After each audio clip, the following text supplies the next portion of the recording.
Hey guys, and welcome to Unit 2, Part 6.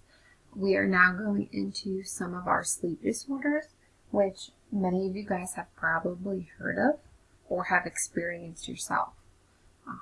Our first one that we're going to talk about is insomnia. Insomnia is one of the more common ones. It usually affects 1 in 10 adults, so 18 or above. But then in adults that are 65 and older, it usually affects 1 in 4, so 25%.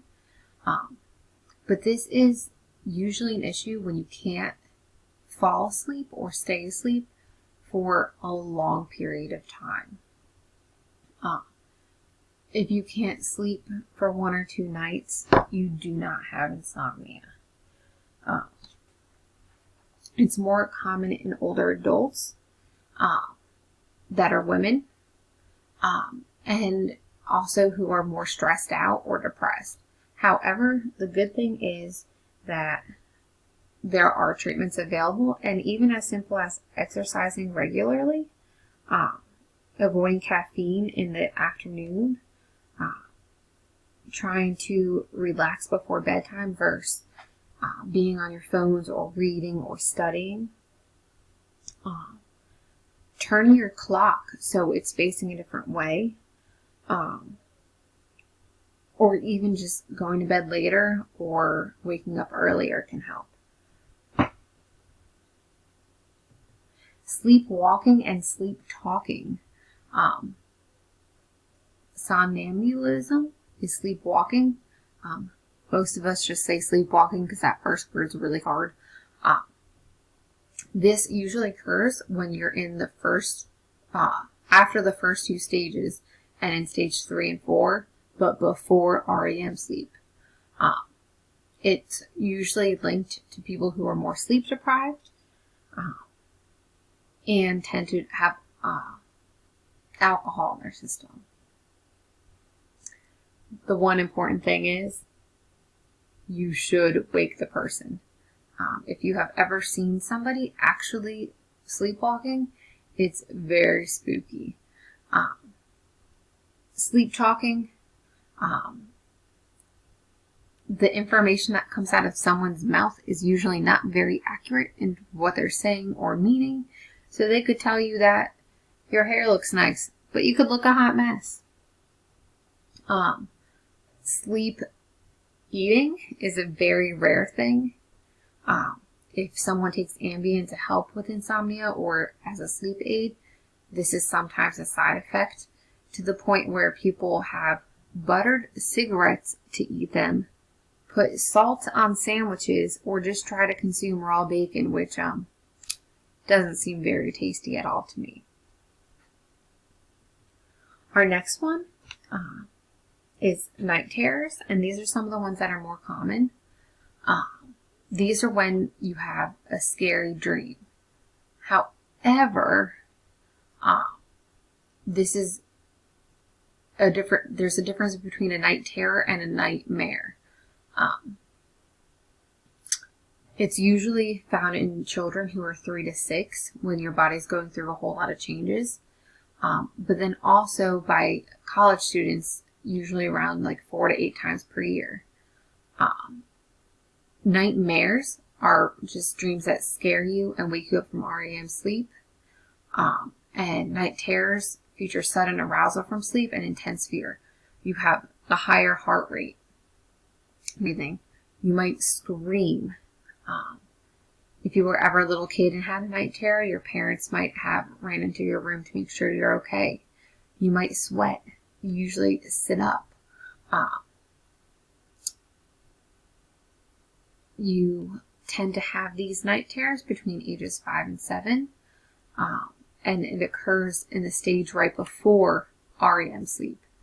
But the weird thing is you might not be able to recall the whole thing. With nightmares, you usually can tell you what was happening.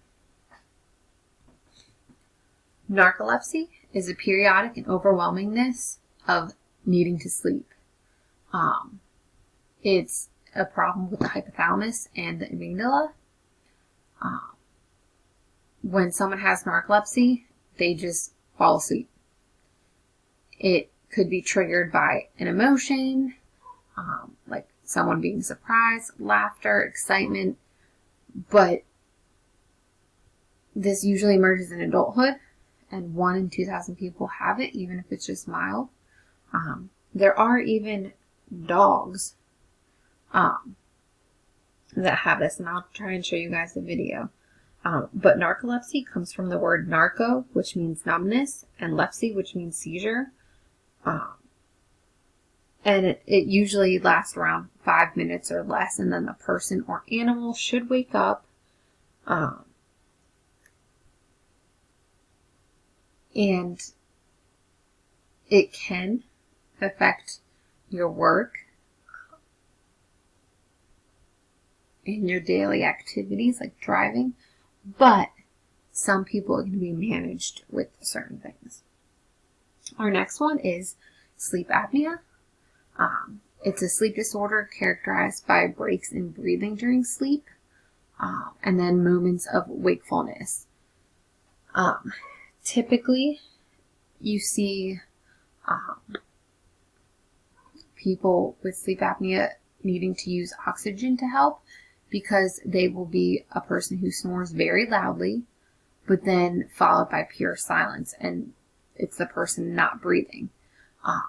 The moment of wakefulness is usually your body like pushing you to wake up, so that you can be like, hey, person, breathe. With the increase of people with obesity, there's now higher amounts of people who are being diagnosed with sleep apnea, and it's 1 in 20 people could have it. So if you think about it, our class sizes are 28 to 30 people. That technically means that one person in our class could have sleep apnea. However, it's more common in infants. This is where you see like SIDS could happen, or adults 65 or older who, again, are a little overweight, male, or have large necks. Although now they are starting to see it even earlier, like age 50 to 55. Another weird thing, and I didn't really know much about this until I had Hudson, but one of the factors with sudden infant death syndrome is that children with flat heads may also get sleep apnea when they're older. And I wasn't really sure, so I visited one of the cranial doctors, and they said that these flatter heads, when you're older, it keeps you flatter and it doesn't open up your airways as well. And it can help make sleep apnea more prevalent. Dreams. Why do we even dream? They're just hallucinations. They're very vivid, very emotional, and very bizarre. And a cool fact there is that we do spend 6 years of our lives dreaming. Sometimes we're not really sure about your dream, but sometimes it's just to satisfy our own wishes. Maybe you're dreaming you're driving a Ferrari. Sometimes it could be to file away a memory. It's to help develop and preserve neural pathways.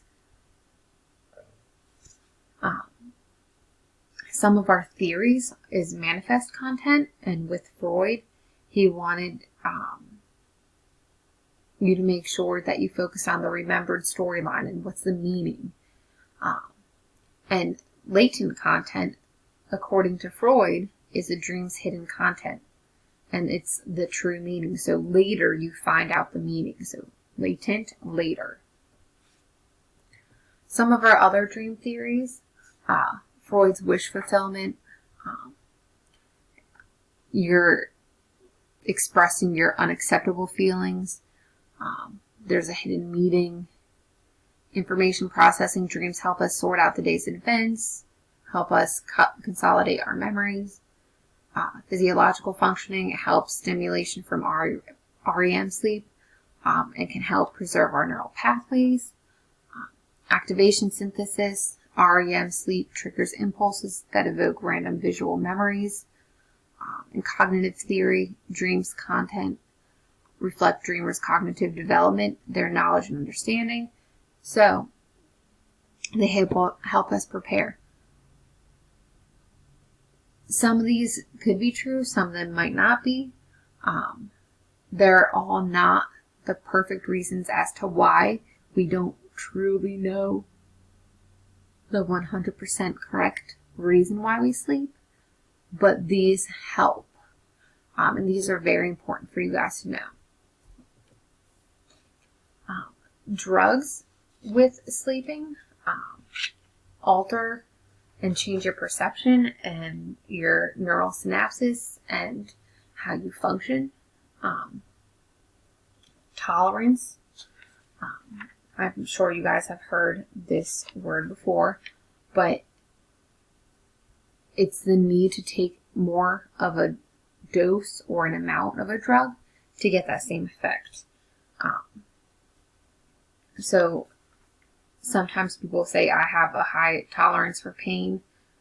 It takes a lot or more pain for someone to feel it versus someone who says, like, when they get a shot at a doctor, they might have a low pain tolerance.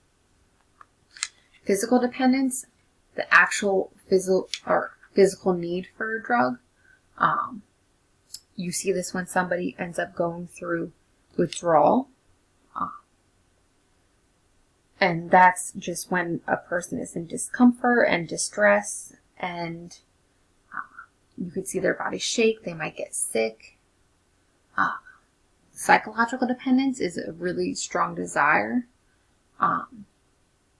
You see this a lot with people who smoke cigarettes. When they're smoking that cigarette and shortly after, there's just a feeling of well-being and they're content. And they say it helps reduce their stress or their anxiety. And then addiction. It's our physical or psychological or even both on a drug. So just the wanting to want a drug or the need to have a drug. Addiction is a compulsive craving for a substance. And I'm sure you guys have heard of this word before. However, there's adverse consequences when you take away that drug. And I always joke with people that I'm addicted to chocolate, but if I don't have chocolate, I don't get nauseous or in distress or have a withdrawal, but I do love chocolate. Which it's kind of scary that 90 million people suffer from addiction, and I'm talking like serious addictions. And some of these are just as simple as our alcohol and cigarettes, tobacco usage. What is super scary is the Juuls and the vapes that are now happening. We're starting to see studies where 13-year-olds have gum disease and 17-year-olds are dying because they think it's cool to do this, where my cousin has started to see some of her students at schools, freshmen, who were like, we just did it to fit in, but in college, it's not the cool thing to do. So this Juul that was supposed to be helpful for people with addiction and get them to stop being addicted has very much impacted the wrong crowd. But I hope you guys have a great day. Hope you guys enjoy this video, and we'll see you later.